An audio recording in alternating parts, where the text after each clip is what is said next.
Goeienaand! Good evening, fellow South Africans and citizens of the world, and welcome to tonight's live stream. I have to tell you, tonight is going to be a very, very interesting subject and very disturbing subject, because not much has been said about the dilemma facing the trucking industry in South Africa. We've spoken a lot about, you know, the farm murders and farm attacks, which are absolutely a shocking situation. But there's now another industry that's rather like a duck shoot, where the black thugs are just targeting trucks and truckers, and we're going to be talking about why. What are the reasons that this is happening? And also looking at the xenophobic aspect of it. I have got two people who I'll be talking to tonight, so you got two for the price of one. Isn't that something cool? But before we do that, I just want to play you a video clip which really sums up the situation that truckers are facing right now. Let's have a look at that.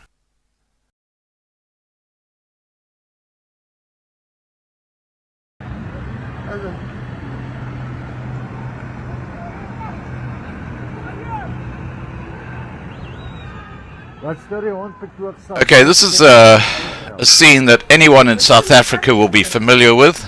It's where roads are blocked. And in this particular case, they were throwing stones at cars. Ons stop net waar ons wil, nee, en ons hardloop en steel. Kyk gou hierso. Wie hulle gou gewys, daar lê die lorry met die kookolie. Ja, smile vir die kamera, gou smile vir hom. And in this case, what's happened is the truck has broken down and it's been looted on a national road in South Africa. Dit is Suid-Afrika. Ha? Dis mos nou nice. Ons stop sommer oral in die pad, sommer langs die pad, kyk daar. Ha? Dis mos nou wonderlik, man. Dis die beste. Kyk hoe hardloop ons in die fucking N3 in. Kyk hoe bly is ons kry kookolie. Kom, fok uit my pad uit. Kom. This guy is gatvol. Julle weet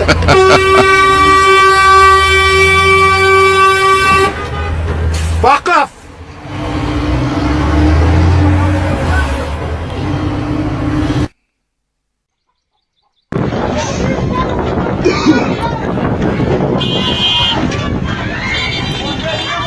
And here we have more looting from the back of a small bakery truck.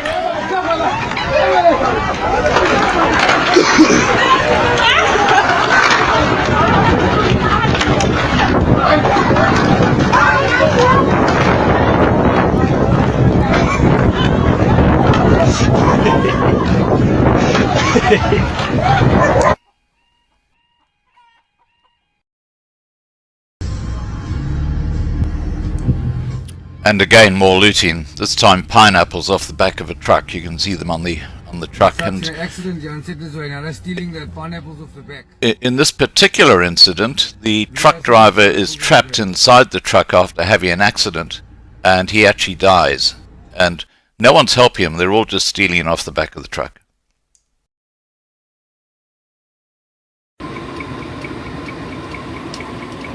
Now, in this particular footage, you can see how stones have been thrown at the windscreen of the truck, and there's one of the bricks which came into the truck. And they do this to try and panic a driver or even hit the driver so that he crashes, and then they loot the truck. And now you'll actually see the footage of the truck during the day and the rocks that were thrown at the truck.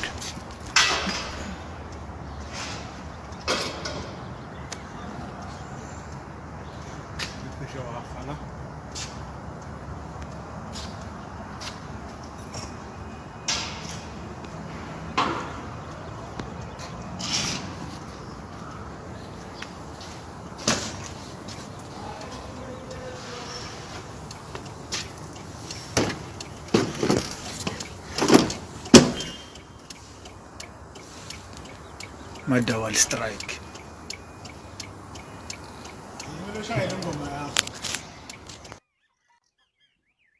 What we have here is actually a hijack taking place. You can see the hijackers coming on board the truck.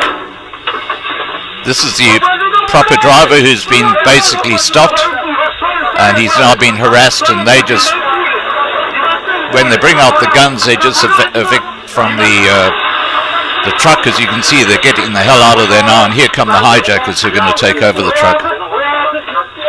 Again, this is on a road somewhere in South Africa. There are the hijackers.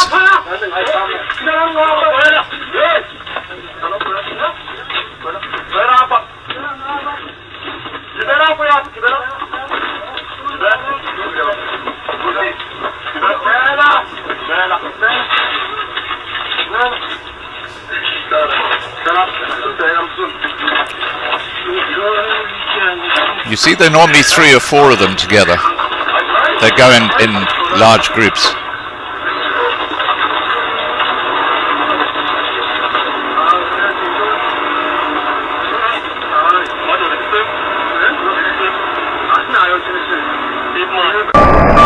And this is actually another group of hijackers. So what you're looking at is a truck that's just been hijacked, and these are the hijackers in the truck.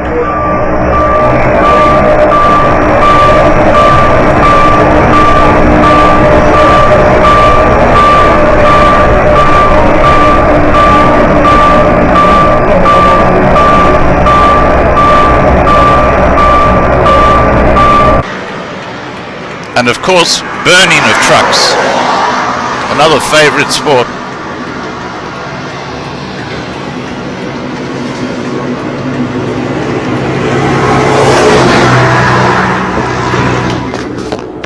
Just this week, a truck driver was killed after his truck was burnt, and that's what happens. That's what's happening right now on South African roads. And okay, so the 2 people we're going to be talking to tonight is, the first one is Doreen van Rooyen, and she is the administrator of that very popular Facebook page called South African Long Distance Truckers, and you'll see the Facebook link below this video if you want to go and have a look. And the second person is Leslie Welch, and Leslie is actually one of our subscribers, but he is on the road the whole time with trucks, and he's got some amazing stories to tell you firsthand.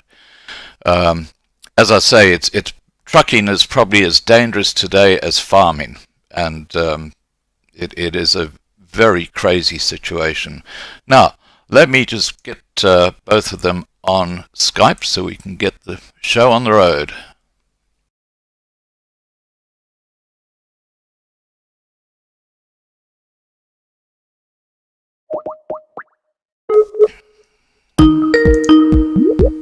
I'm going to get Leslie Welch up first. Hi, good evening, Scott. Hi, Leslie. How are you? Oh, there you are. Now I'm just going to get Doreen on as well. She's actually the administrator for the SA long distance truck drivers. No problem. Good evening, everybody.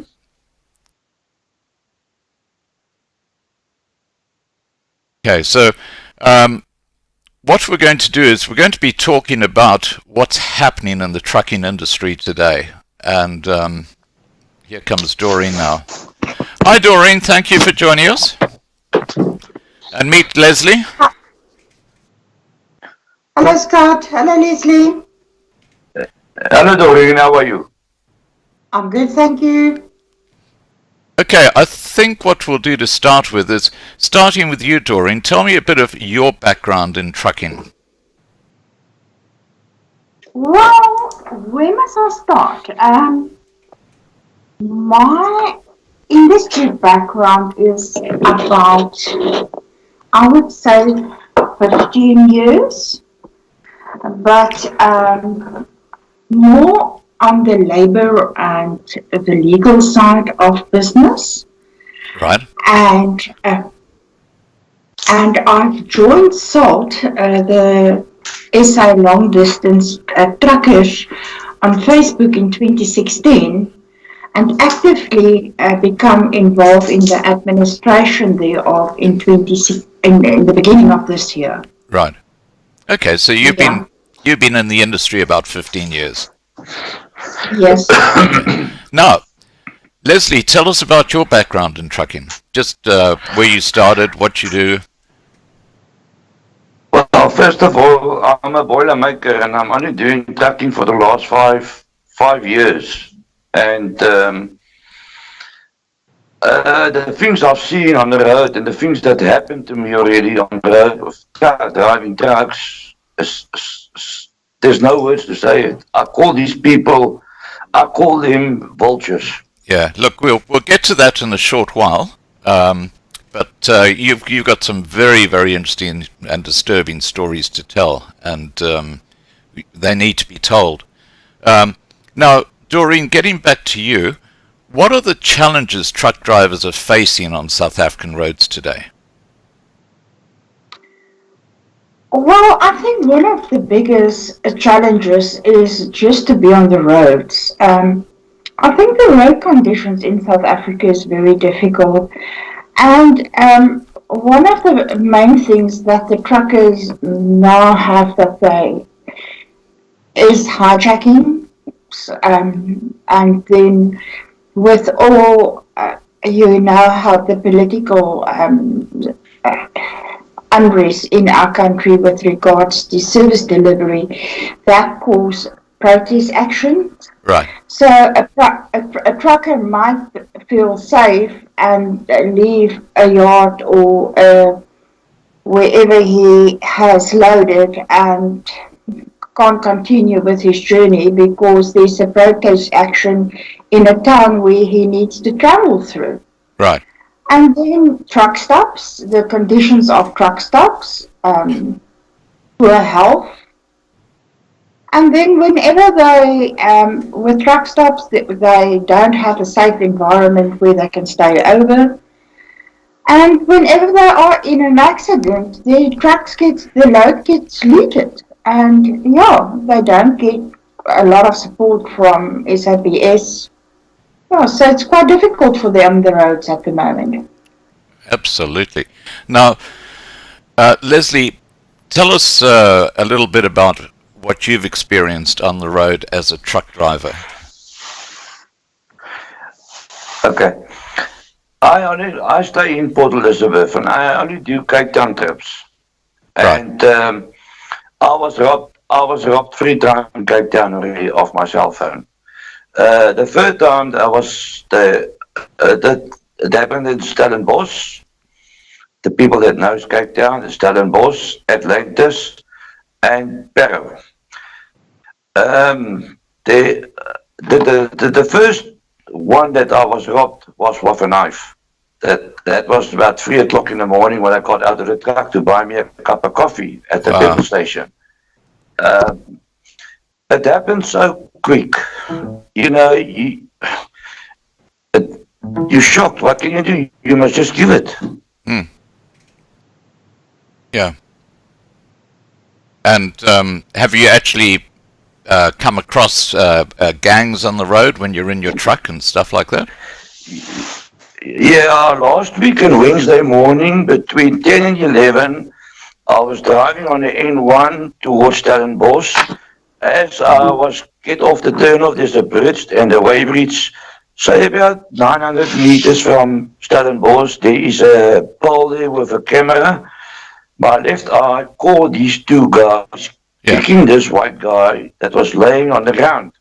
And the poor white guy was struggling, and the guy in front of me, I flashed lights to him, and he stopped, and I stopped. And as we jumped out, they tried to run away, and we caught them, but I don't want to tell now what we did to them.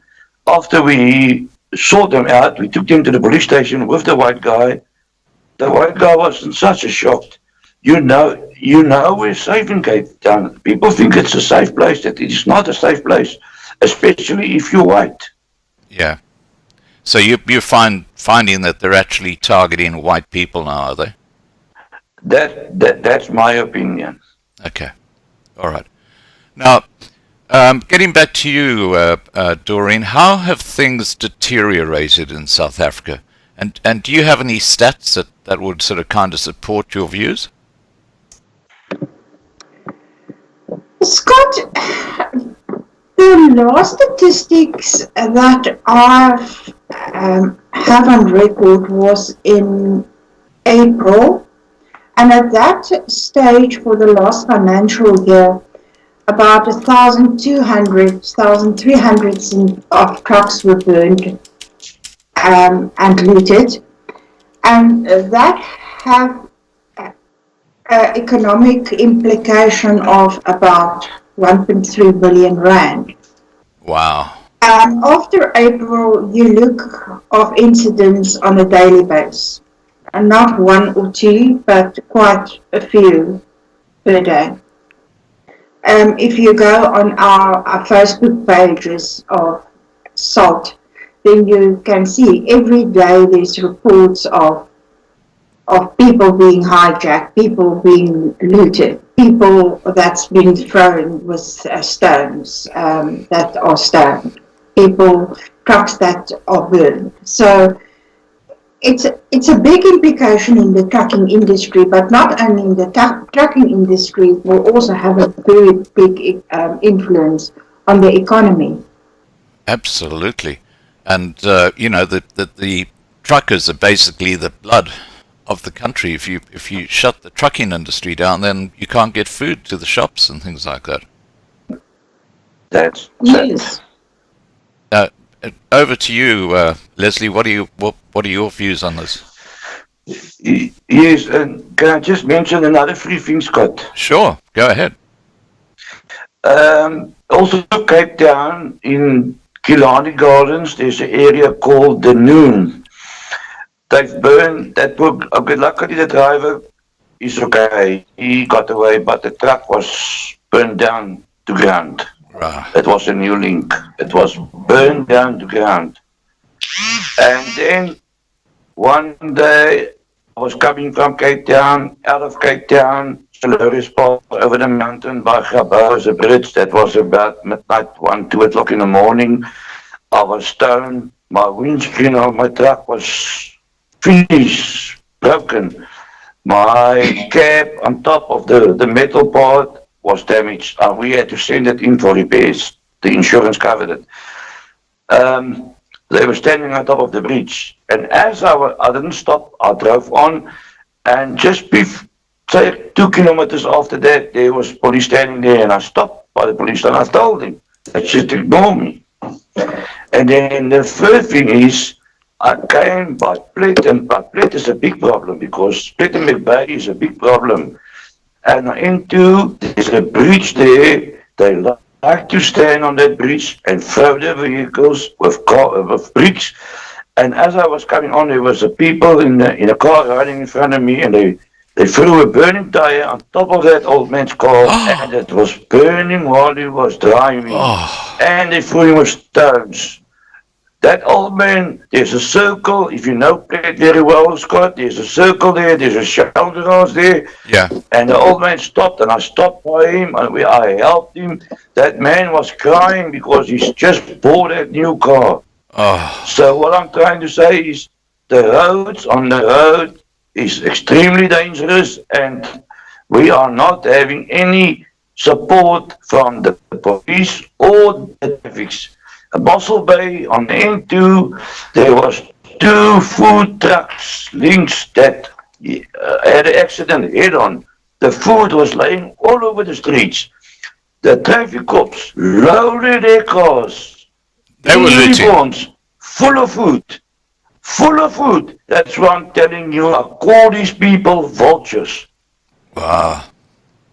You know, what I find absolutely incredible is that they've cut the police budget by something like 5 billion rand next financial year, 6 billion rand the following financial year, and 7.5 billion rand the financial year after that. And as a result, they're going to have to get rid of 20,000 police. So the numbers of police are going to decrease. Yeah. Also here by the toll gate, as you come into the Eastern Cape, Sichikama toll gate, as I was coming through there, there's a SA Brewery's truck that fell over. Well, I don't care, I don't drink. But I want to tell you, the guys that took that beer and they're standing on the road with a sign, selling it 10 rand a bottle, but they stole it. Oh, that's absolutely incredible. I mean, what is South Africa? I'm telling you, this is the truth. Yeah. What does South Africa come to when, you know, policing is completely missing in action? They're gone. You know, they look the other way if you need help. Yeah, I've got videos of that. If you as a white man or a white person assault a black, they arrest you straight away. Yeah. Yeah. It's absolutely crazy. Now, are you aware there's I'll just put a notice up on the screen and read it to you. The people watching will be able to see what it says. And I received this today by email, and it says, attention, attention, attention. South African truck drivers, nationwide trucks stoppage. From the 2nd of September 2019, there will be a nationwide stoppage of all trucks in South Africa. And it says underneath that, the following must be observed. No movement of local and long-distance light or heavy-duty trucks. No foreign trucks will be allowed to drive across South Africa. Reasons. 1. Wrongful employment of foreign nationals by the South African companies or employers. 2. Exploitation. 3. Humiliation. 4. Poor salaries. And then below that it says, we say no to transfer of poverty in our country. And it's signed by, or the name below is Olofse. That's Oelofse, Marlise, Marlise. Now, over to you, Leslie. Are you aware of this? No, not at all. It's the first time I'm hearing about this. Yeah. Well, someone sent me that email with this little notice attached. So it looks like the 2nd of September is going to, and that's a Monday, is going to be a no-go day for truckers. If you don't mind, Scott, if you can, you got my email address. Can you maybe send it to me, please? Absolutely. I'll post it to you, or I'll email it to you after the discussion. Thank you. Scott, if I can just come in Please the do. conversation on this point. Yeah. We've received quite a number of that notices on the SA long distance truckers page, Right. and we did not circulate it for Right. the main purpose that it was not on a letterhead. Yeah.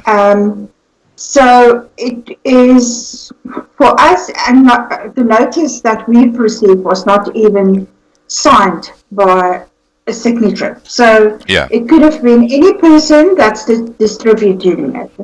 Yeah. At this point in time, if there's anything happening on the 2nd, it will be an unprotected strike.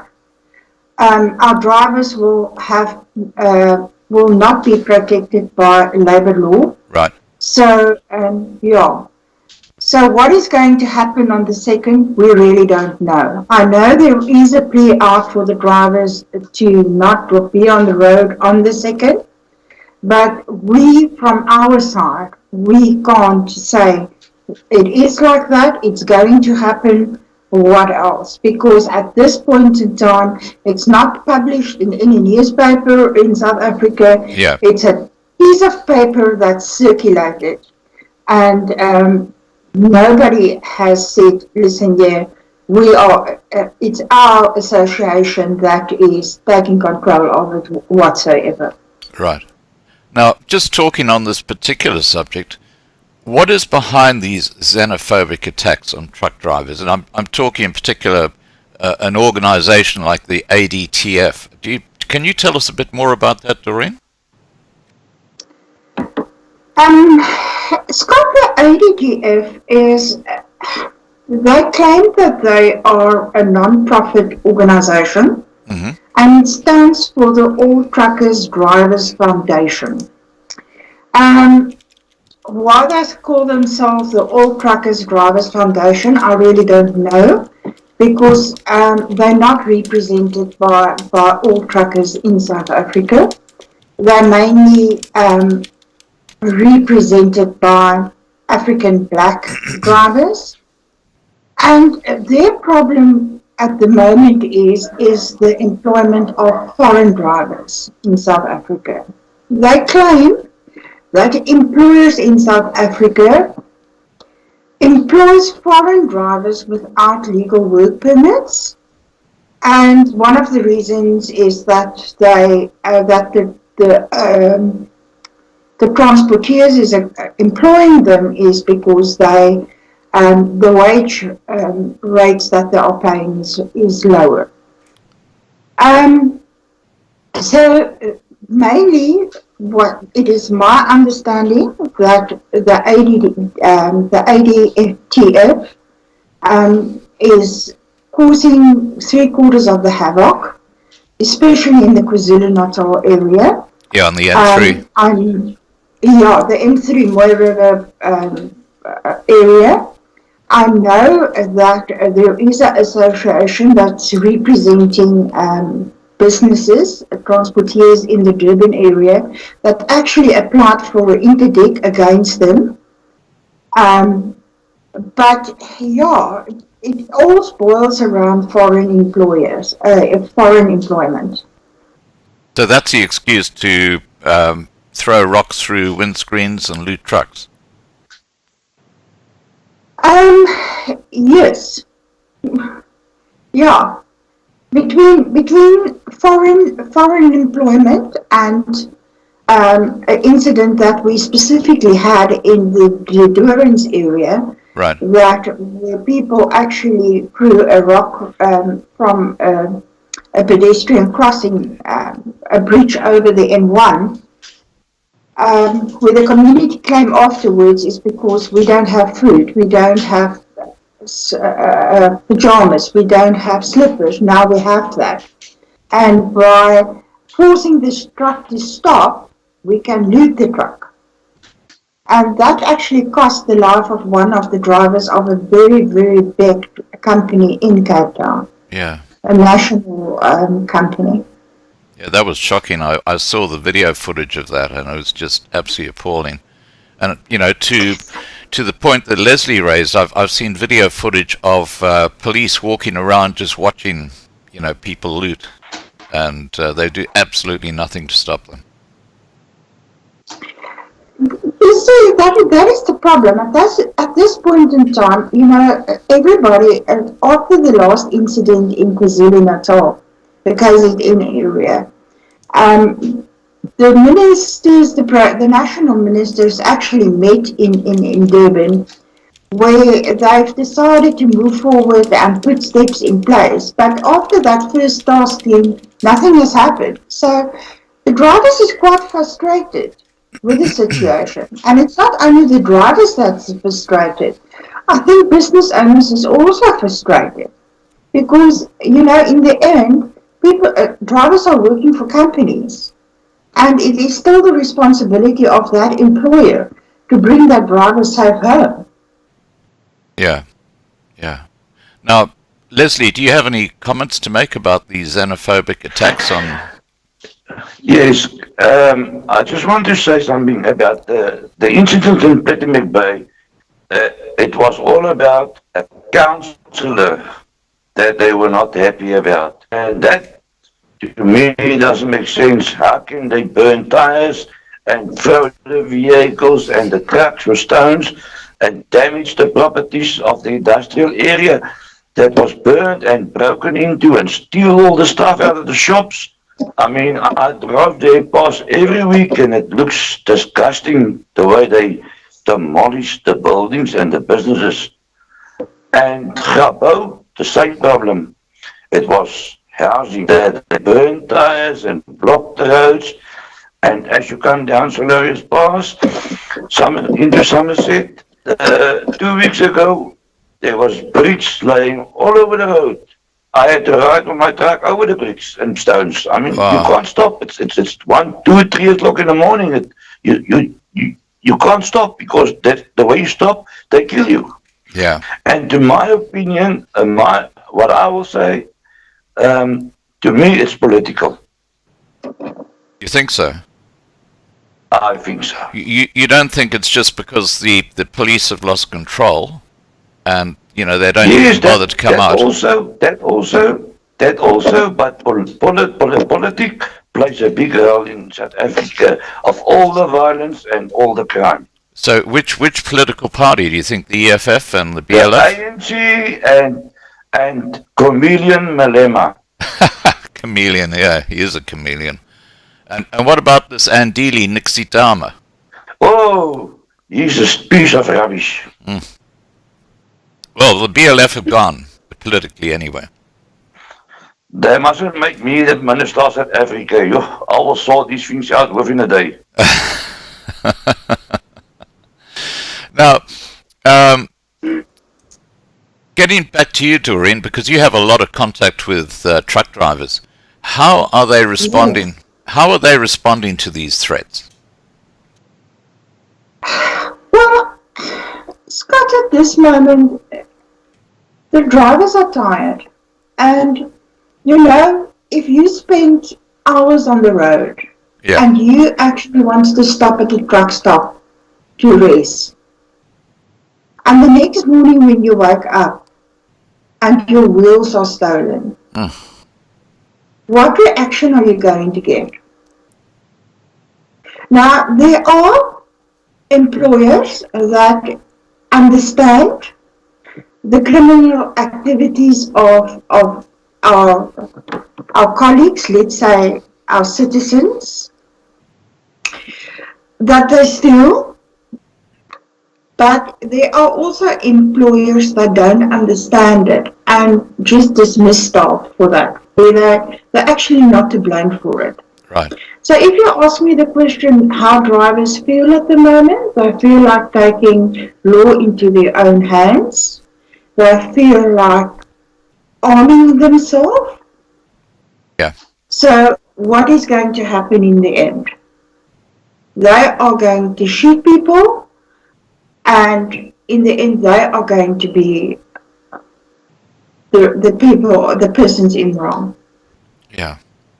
Now, Yeah, Leslie, what do you it's a say? big chance Doreen, it's a big chance by shooting somebody. You know, if I must use my firearm, I get arrested. They take my PDP away. They will take my license away. You know, it's a gamble. What the person, people don't understand how it is for a truck driver to be on the road. I mean, you're away from home a whole week. You're tired. You want to get home. And then you must sit with this rubbish on the road. You understand what I'm saying, Doreen? No, we fully understand the situation, but you know, the feeling is that the truck drivers feel that they're not safe. They don't have safe truck stops. There is no safe truck stops in South Africa. I agree. I agree. And if there is a safe place, there's not adequate parking for them. So what are they doing? They keep on driving. That leads to fatigue. That increases our accident rate. So it is a whole, it's a vicious circle at the moment. I know, and I see lots of accidents on the road. Believe me, I see lots of accidents with trucks. Lost control of it. Drivers lost control of the trucks. And like I say, on the Cape Road, so if you go to Cape Town, there's a truck stop there by Mossel Bay.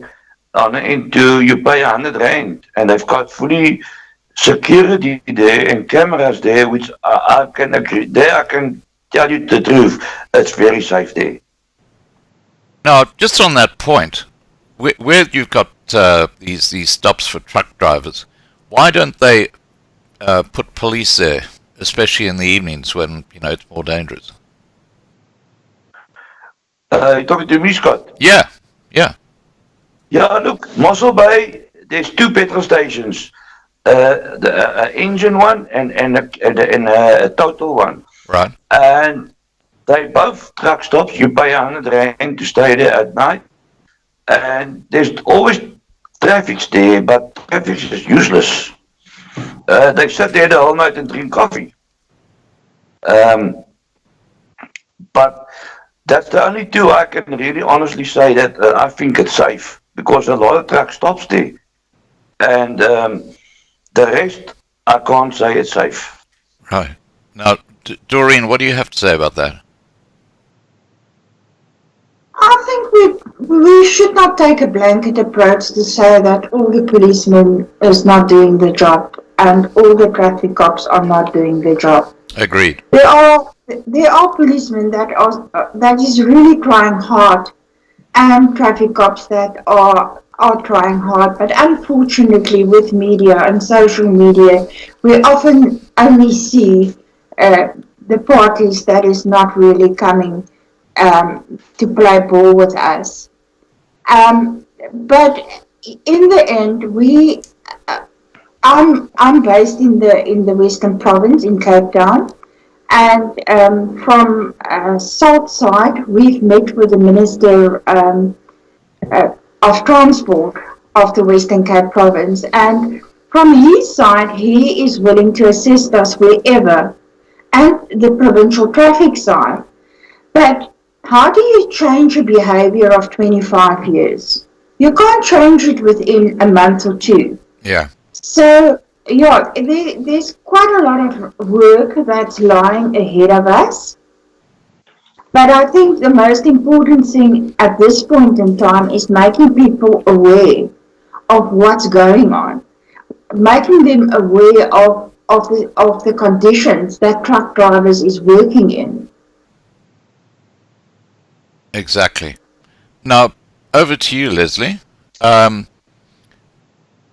Under what conditions would you basically stop being a truck driver? I mean, would it get to a stage, because every time you go out on the road, you take your life into your own hands, don't you?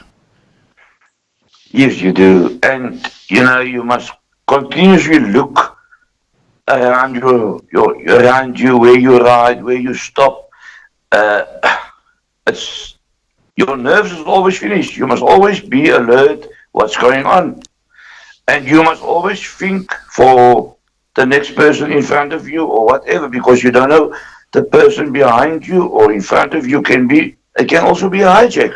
So you must be alert 24/7 Yeah. for your own safety, and your doors must always be locked, and your window must be closed.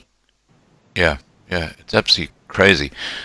Talking about that, Doreen, what are the most dangerous roads in South Africa for truck drivers, and why? Well, I would say every single road in South Africa at this point in time is dangerous for a truck driver. As I mentioned in the beginning, due to protest action, it can be a very quiet road, but tomorrow there's protest action, and then it's not safe for them to travel the road. But I would say identify hotspots is the N2 in the Somerset West area between Somerset West and Grabouw. Also the N2 Pongola Piet Retief area, the N3 between Johannesburg and Durban. There is no area at all where drivers can actually stop. It's a high risk area. In the Limpopo, there's also hijacking, looting going on there. The N2 Port Shepstone, Umtata. And then lately a hotspot is between Kokstad and Harding. So, but at this point in time, you know what, all the main roads, all the national roads in South Africa at this point in time for truckers is really dangerous roads for them. Wow. And Leslie, from your perspective, which are the most dangerous roads? I would also say Grabouw to Somerset West is very dangerous, and also along the N2 in Cape Town, there's always signs there, do not stop, because it can be dangerous. And I will also say the road on the N, Doreen, what is that road to go to Atlantis again? N7. The R27 and the N7, yeah. Yeah, it's also not the road, but Atlantis itself.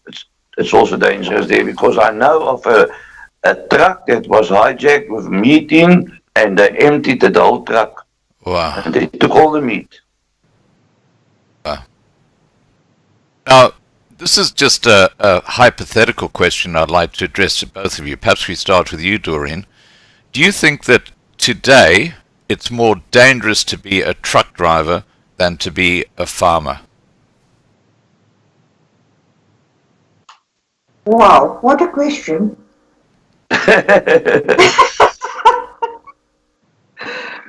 I would say there's no difference in South Africa than to be a farmer or than to be a truck driver, because there's no protection whatsoever for them.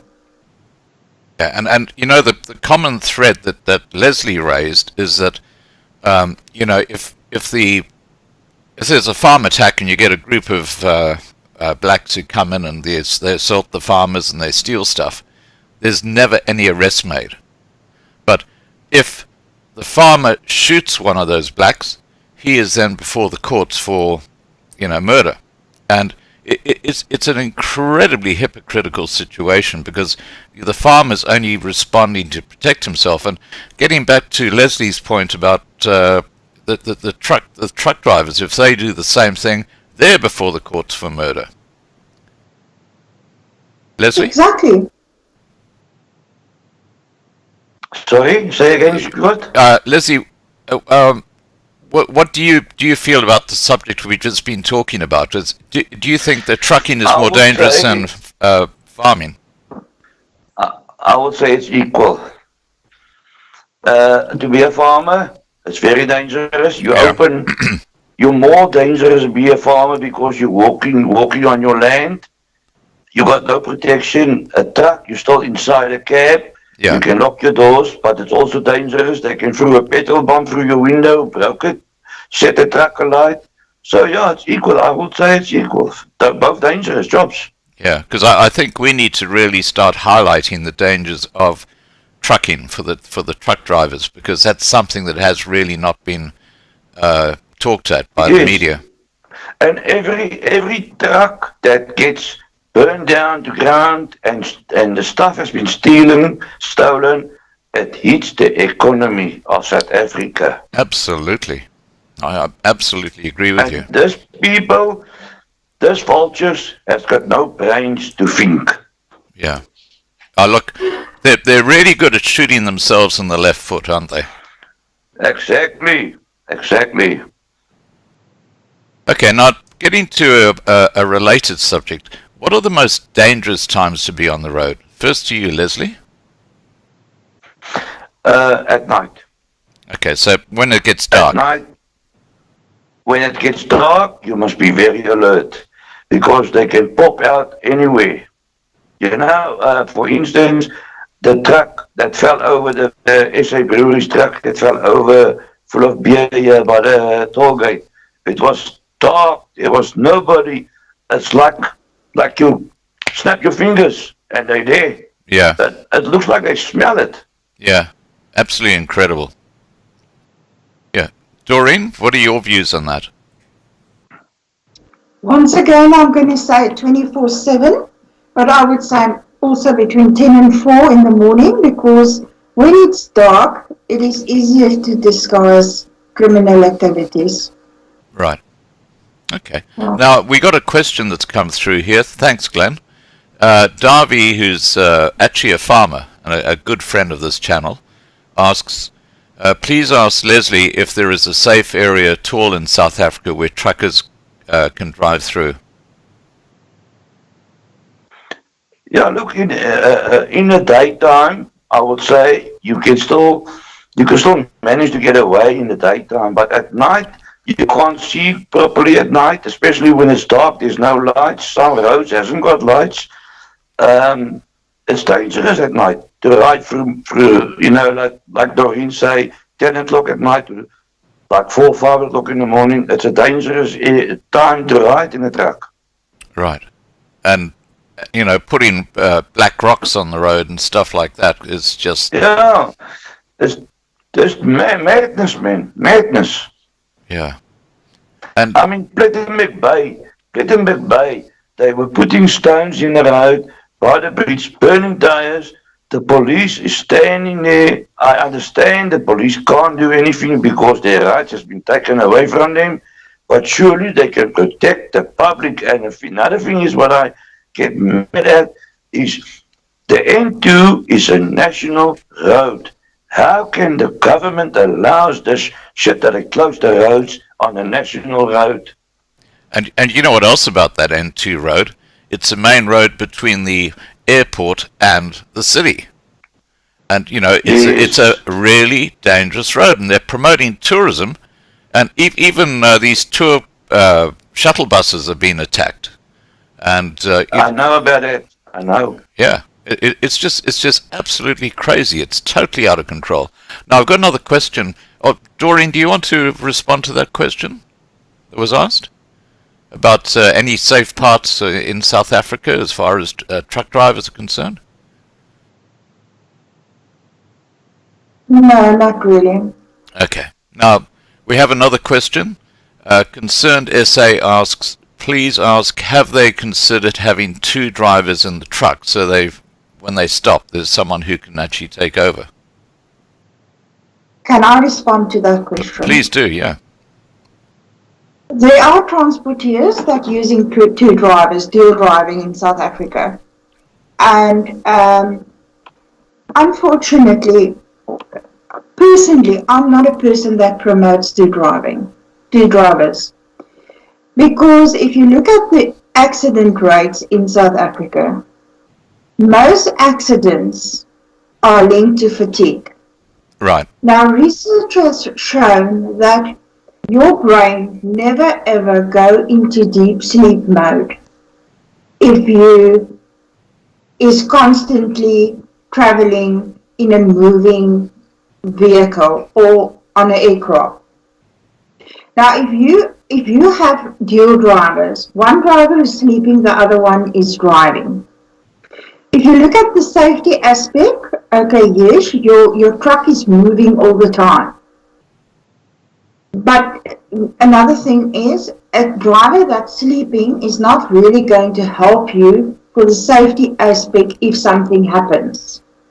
Yeah. The other thing is, if you really don't rest, and you link that to fatigue, what is going to happen with your accident rate? That is going to increase. So from a psychology perspective, personally, I'm not in favor of two drivers. From a business side, from a safety aspect, I really don't know. I am aware there is quite a number of companies in South Africa that do have a dual driving system in place. Right. Okay, now I've got another question here. Rob Roy's asked, how many truck drivers are there and how many are foreign nationals? What percentage would be white drivers, roughly? I think that's one for you, Doreen.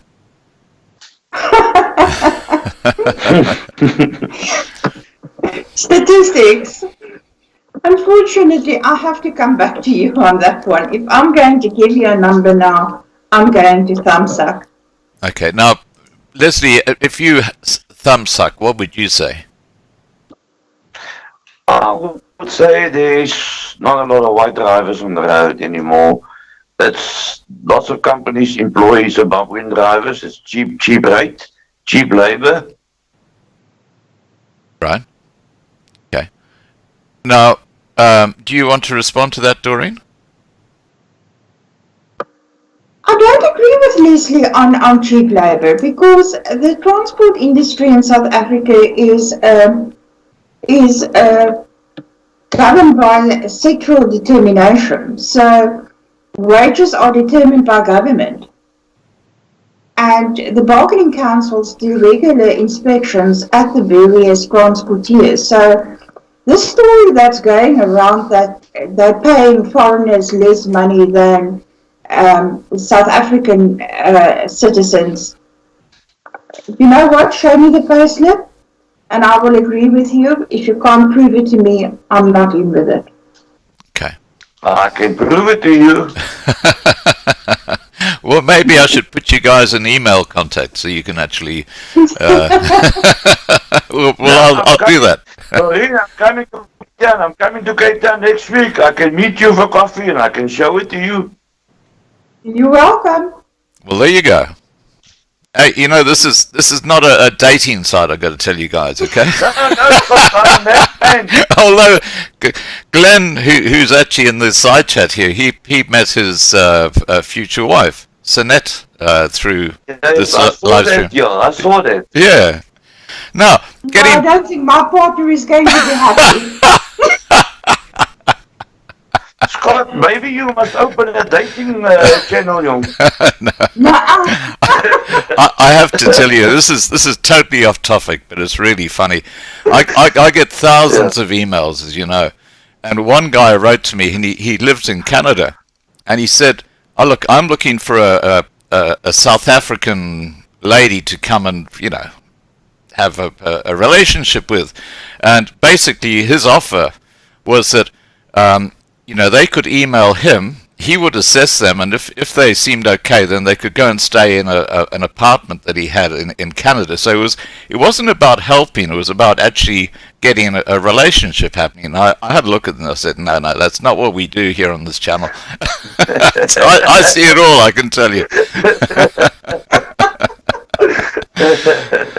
Okay, now, how will the looting and burning of trucks impact the industry and its ability to feed South Africa if this gets worse? Over to you first, Doreen. Well, definitely transport rates will increase, labor costs will increase, security rates will increase, because transporteers will make use of more security, so there will be an increase on that. But in the end, who's going to pay for it? The consumer. So the person that's actually burning and looting the truck now is going to pay in the shop for it. So it is, once again, a very vicious circle.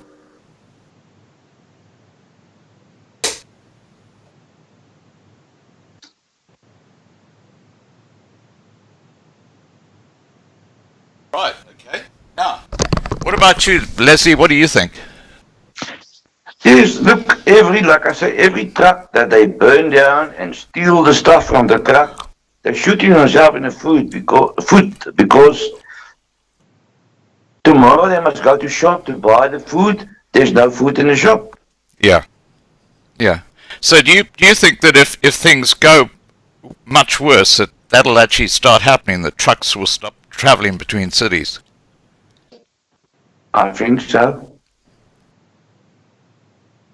So a city like Johannesburg, a city like Johannesburg technically could be without food because of the trouble on the roads. Yeah, like my grandfather used to say, if you wake up, your coffee will be ice cold. That's just a saying. Yeah. Yeah. Okay, now. I don't think. Yeah, carry on, I don't think we will be in that. We will be in that situation that we will run out of food in a specific city, but the total cost of things will have a steep increase. So we're talking about basically the financial aspect. Yeah. Okay. Now, it's not cheap to keep a truck on the road. Yeah. Sherry Higgs has asked, what about a dog? Early warning system and a bit of protection. Leslie? Yes, I took my Chihuahua already with me in my truck to Cape Town, and he enjoys it. You met Milo, Scott. He enjoys to ride in the truck. Is this something that you reckon? He's a bastard. He just wants to bite everybody. Yeah. I call him my little lion. Doreen, what are your views on people having dogs in a truck? Well, I don't think the animal lovers will be happy. I think some of the drivers will love that company. Yeah. Because they really miss home. So the homely environment will really, they will like that. But yeah, if you really think of the practical side of it, they travel between 4 to 6 hours at a time. Yeah. So a dog in a cab for 4 to 6 hours, Wow. that is not really going to work. Yeah. Yeah. Yeah, but lots of garages has got doggy places for the dogs to do their jobs and drink water. My dog likes Milo. His name is Milo, but he also likes to drink Milo. Yeah, Leslie, but you travel by yourself. Yes. That's one thing also. I don't prefer a second driver with me. I want to be by my own. Yeah. I feel much safer being by my own. And what sort of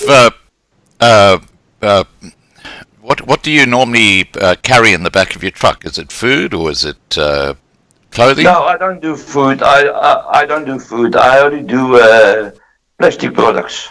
Okay. Now, do you think, for argument's sake, that these thugs who are waiting on the side of the road, they see like a spar truck and say, "Whoa, bingo," and then they target it because it's food, or do they not target a truck like yours because they haven't got a product that they can eat? Yeah, but my truck is not marked, so it's just plain white. Yeah. And they don't know what is inside my truck. Yeah. Well, it's still a gamble. Yeah. Because it's funny when you think about it, or it's actually quite sad when you think about it, that shops nowadays, they say no cash, so don't try and steal from us because we haven't got any cash. And it might get to a stage where truckers have to put a big sign on the sides of their trucks saying no food. Yeah, it's true. Might also got lots of trucks has got sign writing at the back. That's another thing, motorists gets impatient with trucks on the road because trucks is only allowed to ride 80 kilometers per hour. Yeah. That's by law. And you know that 80 kilometers per hour is very slow. And especially when you get a pass to ride. My truck can only go 30 to 40 kilometers per hour up hills because of the governing and a truck that was to get out of a pass, especially when you got a heavy load on. And that gives them enough time to open the truck while you're riding slow on a pass. Wow. Now, Doreen, over to you. What are your thoughts on that?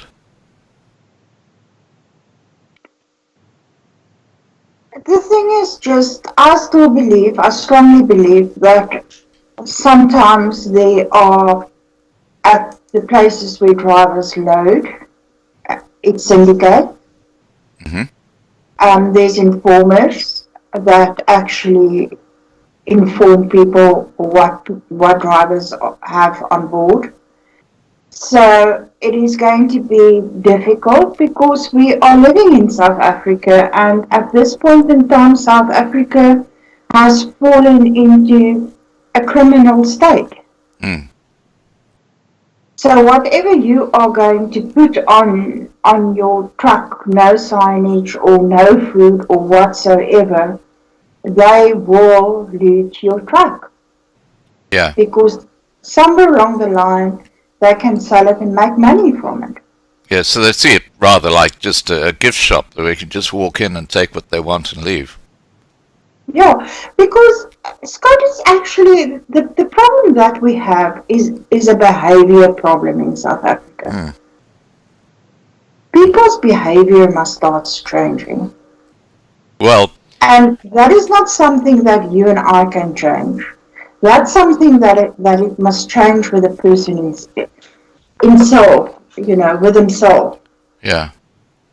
Well, it's interesting because yesterday it was reported that there's a school in KwaZulu-Natal where these learners, and we're talking teenagers, have gone on strike because they want to have a smoke break and they want to be allowed to smoke cigarettes.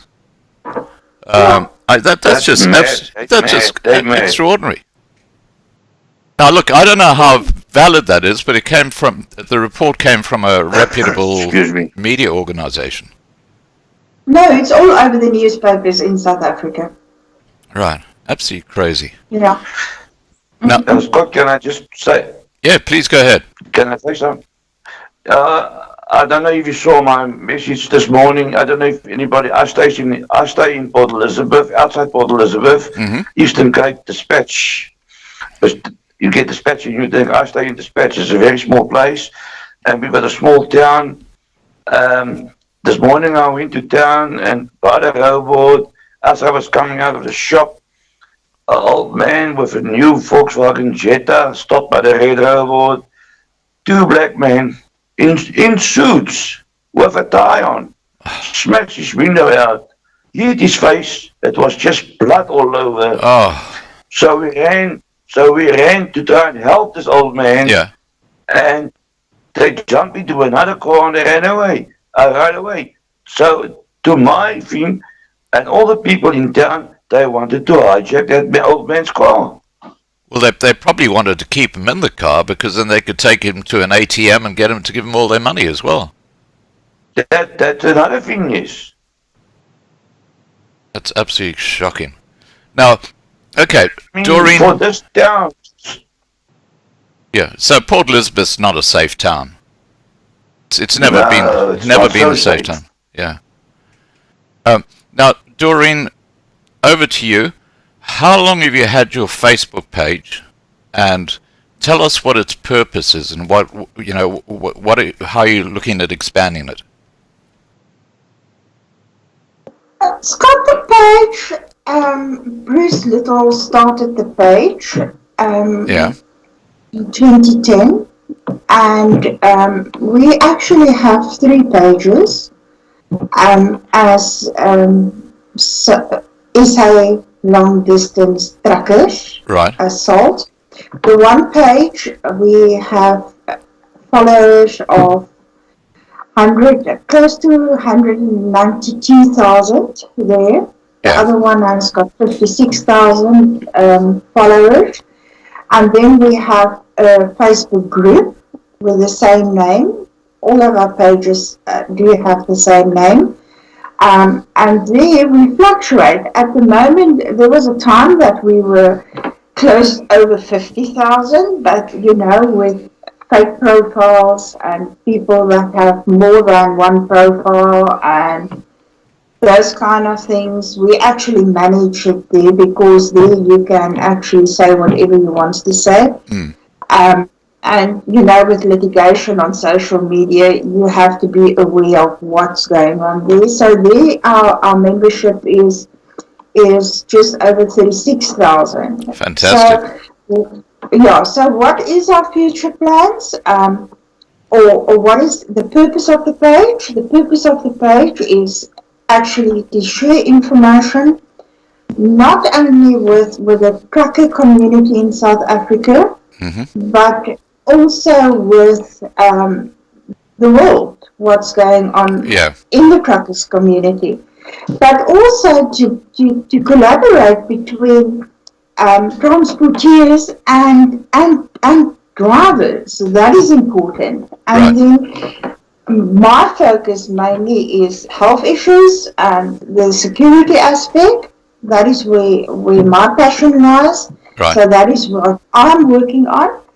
And then we are actually 4 administrators. It's Bruce, and then we've got Afsal and Dawood, and myself, and the future of what we plan and what we want to do in future, we are in process of registering a non-profit organization where we actually want to collaborate with businesses not only in South Africa but also overseas, and we want to focus on health issues, truck stops, bettering truck stops, look after the safety of drivers, help wherever we can.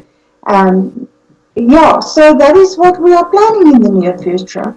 Fantastic. But what we can only be as strong as what drivers allows us to do and the support of the public out there. Yeah, because I often get emails from people saying, "Oh, you've got to go and have a look at your Facebook page," and they give me the link and I see the video, and so it's a very, very popular place for people to go to find out what's happening in the trucking industry.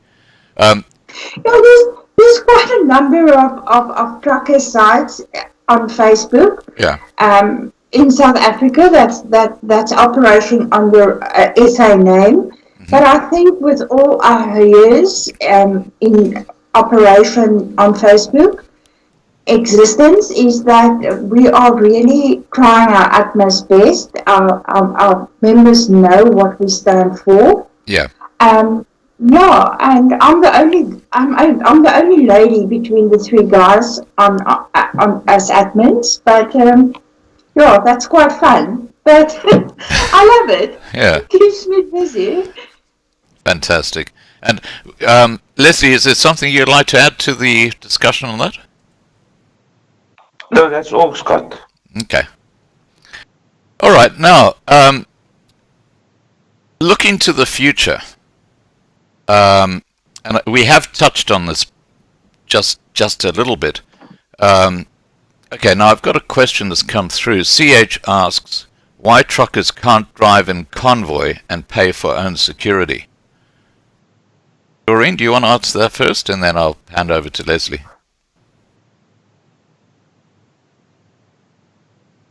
I think why truckers is also, if you drive in convoy, okay, I think there's one or two things that you really have to look at is following distances.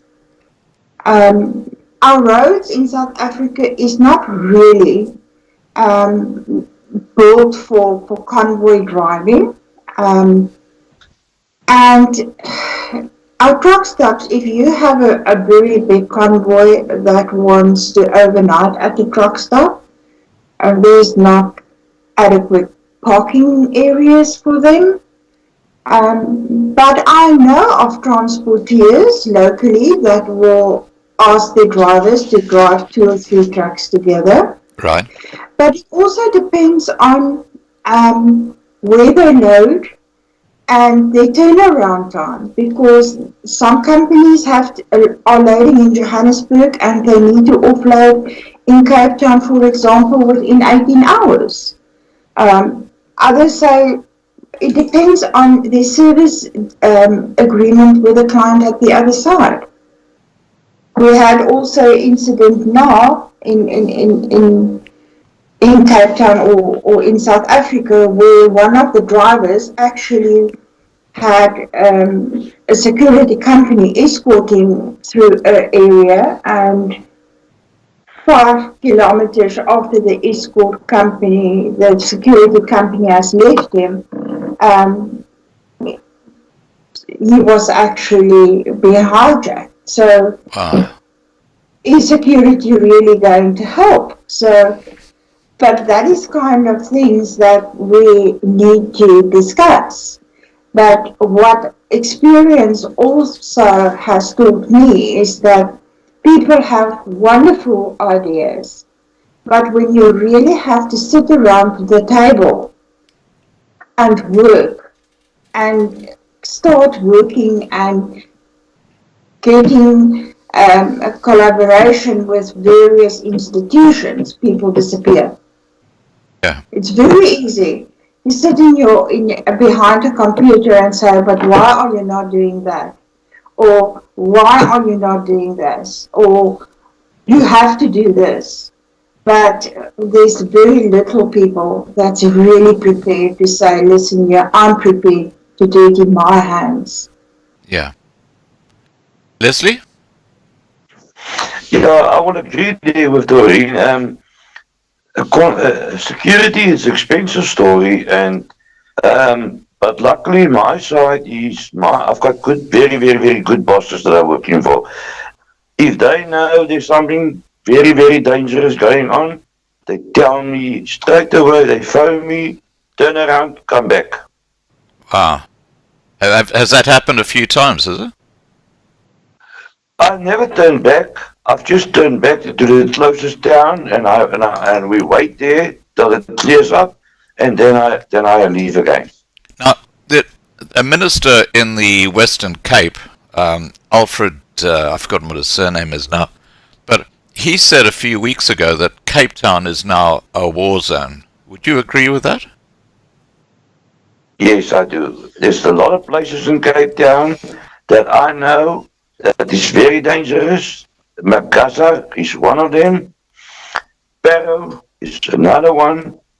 And then Pontiel Station by Epping, Doreen, you know that. That's also dangerous. And Atlantis is very dangerous.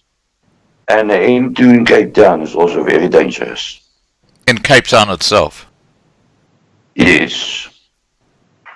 Which area would you say is the most dangerous of the areas you've just said? I would say Makassar, where the gangsters is. And also there is another place, I can't get on the name now,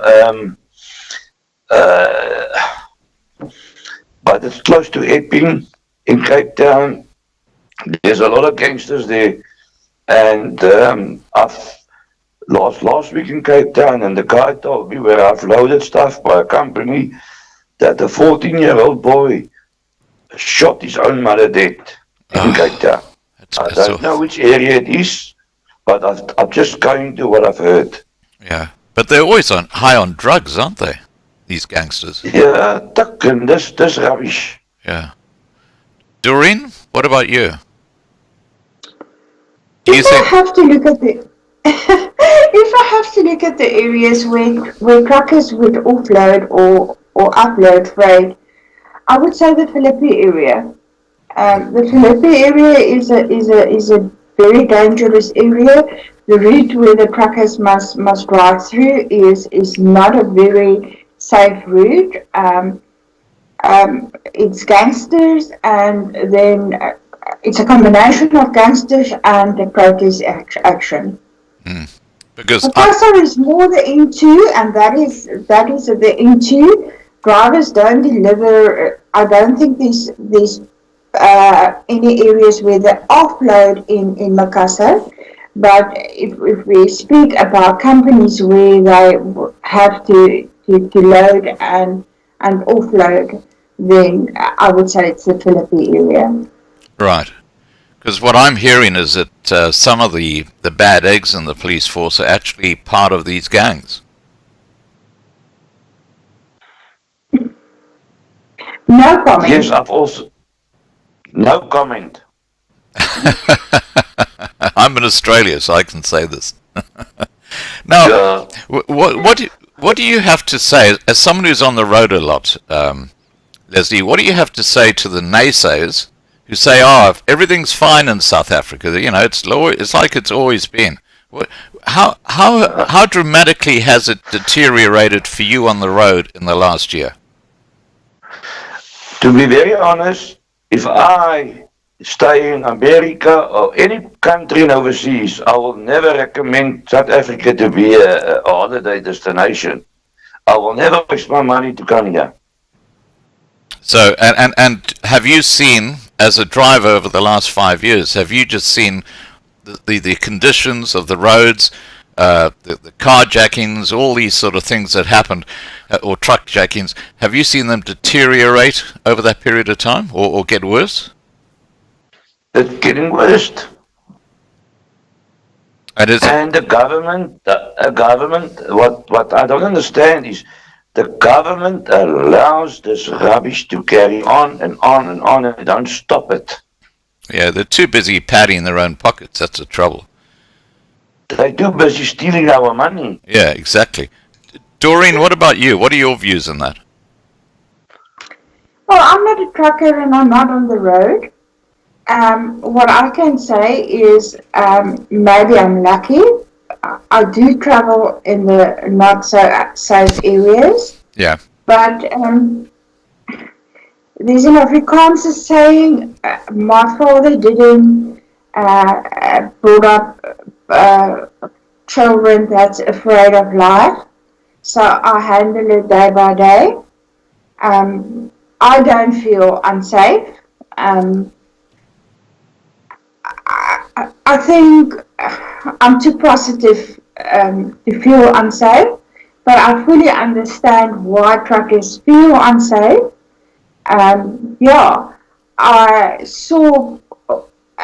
I actually experienced an incident where a person was hijacked right in front of me. Wow. That was not very nice. But you know what? I'm still positive, and I still believe that South Africa is not so bad. All of us can't leave the country. Some of us do have to stay behind and to steer the ship. And I believe if we all believe in the country and believe that things can better and we take hands and we work together, things can get better. Yeah. We work quite a number of years to get where we are. It's not nice to see if things just deteriorate through bad management and bad governance. But I strongly believe that we will get through this. Yeah. Well, you know, talking about the South Africans who can't leave South Africa, tomorrow night, Sunday night at 8 p.m. Johannesburg time, I'm going to be having an interview or live stream with Simon Roche from Saitlanders. And why I think that's a very, very important discussion is because people need to think about prepping. They need to start thinking about actually having stocks of fresh water and things like that. So if, for example, the trucks can't get through, let's say the N3 road and the main road from Cape Town were completely blocked. I saw near Potchefstroom they actually got a grader and they were digging up the tar of the road. I mean, it was just crazy. But if the trucks couldn't get through, I think the important thing that people in South Africa need to look at is actually prepping and having a plan B. You know, somewhere if things go really pear-shaped in the city, they can get out and find, you know, a safe harbour. What are your views on that, Doreen? You know, Scott, my senior partner in office, we always laugh because he has this the story that he will normally share with us, that his wife has a cupboard in the house that is stocked with food for 6 months. Yeah. So the other day, we were sitting in the office and we had this chat, and he once again mentioned about this cupboard with the stock. Yeah. You know, I said to him, "Don't worry. If anything happens, then I at least know where to get food." So, but I think that is a very, very, very good idea. Yeah.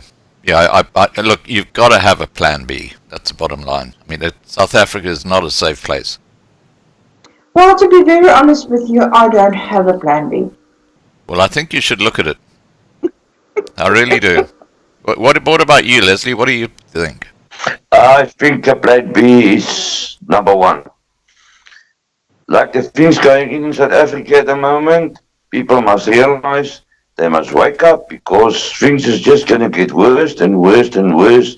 And then they open their eyes, this is going to be the second Zimbabwe. Yeah.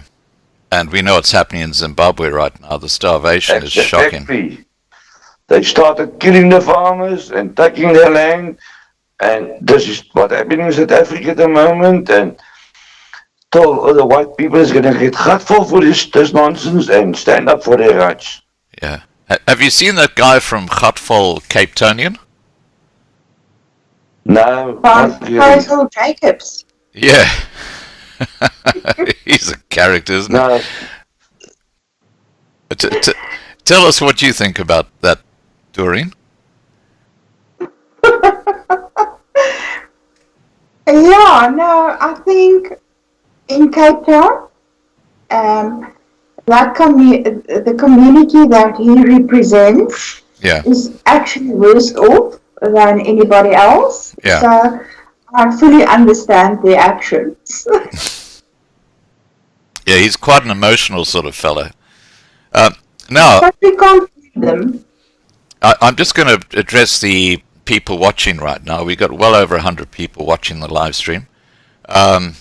very nice. And we've had up to about 150, so it fluctuates during the whole time.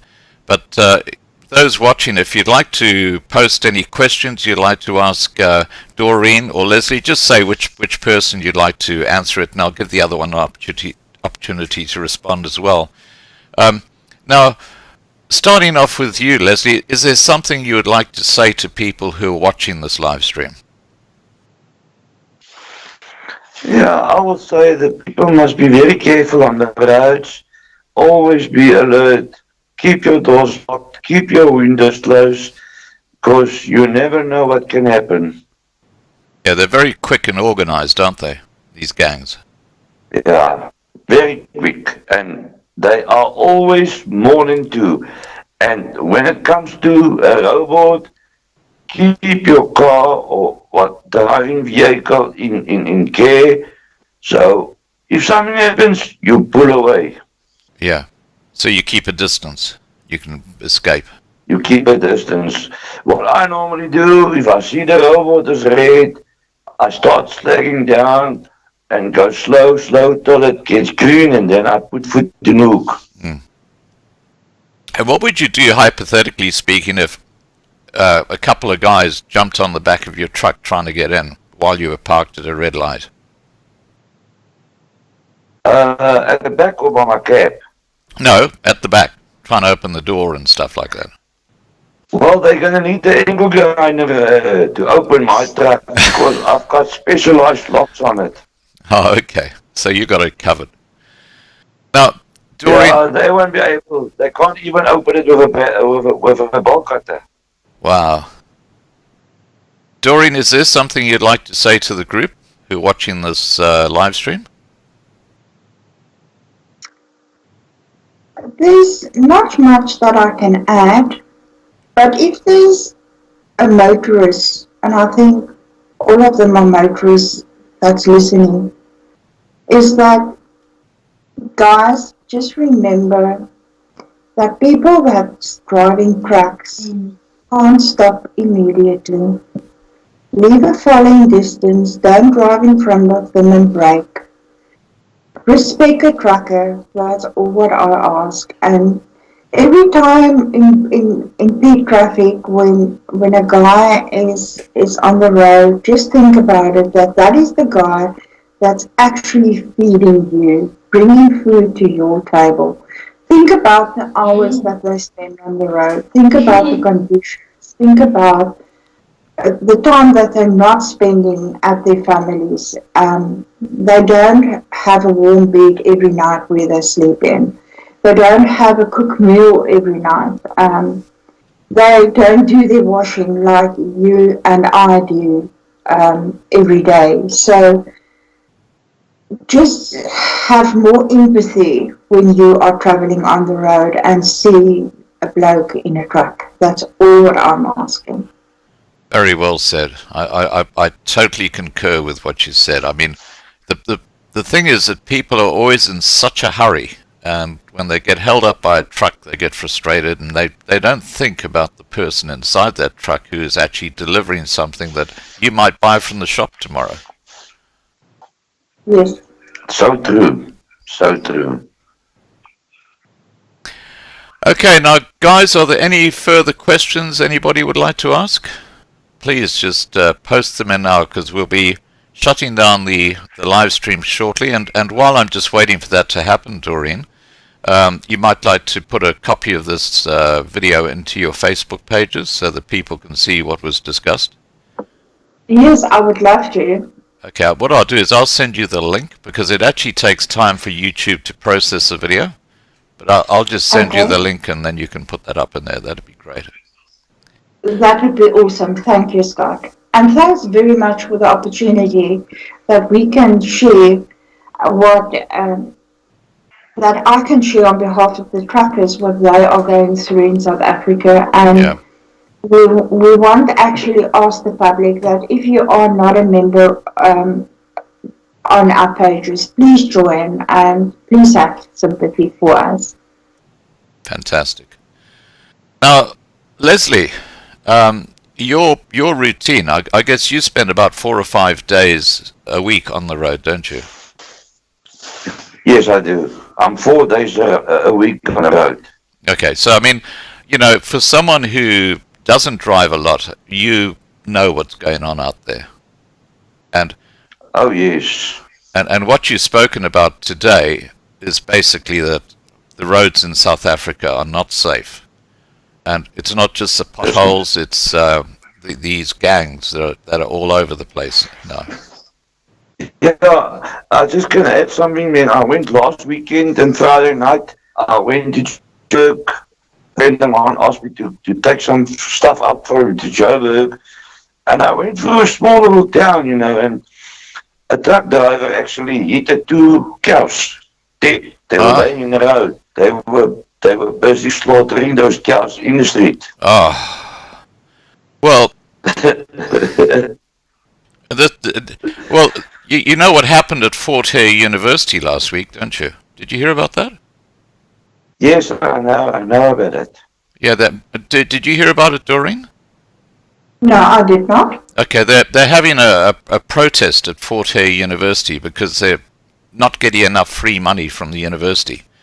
And these 2 cows wandered into the area that the protesters were, and they caught the 2 cows. Now, it is absolutely so disturbing.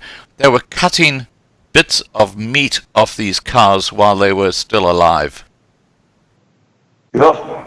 That to me just it's just shocking to the extreme. Now you can see why I call these people vultures. Yeah. No, it's just awful. All right. Thank you everybody for being part of this live stream on the side. Lovely to see you here, Davy, and Marlena, and obviously Glenn and Ria. I did notice a few other people here. Cherie, lovely to see you here. And CH, there are a lot of people here. Michaela T, you know, great to see you on board. And please, guys, don't forget tomorrow night, 8 p.m. Johannesburg time, we will be talking to Simon Roche, and we're going to be talking more about the organization. And you know, we've had a few chats with Simon on this channel, and the last one was a great debate, and by popular vote, Simon won the debate, and that was a very interesting evening. All right, guys, look, I'm going to wrap up now, and Scott. yeah, go ahead, Lizzie. I want to thank you very much for all the hard work you put in for our South African people. You're a good man. Keep up the good work. Thank you very much. I really appreciate that. All right. And I mean it. Thank you. Thank you so much. Okay, I'm going to shut down the live stream, guys. I hope to see you tomorrow night at 8 p.m. And have a safe evening. Take care. You too. Thank you. Thank you, Scott. You're very, very welcome, Doreen, and I'm sure we'll be in touch in the future. Bye for now. Thank you. And obviously with you too, Leslie. Bye. Okay, bye. Thank you. Bye. Bye. And thank you to all my moderators. You've done a fantastic job this evening. Cheers, guys. Thank you for your time. And good to see you too, Liz.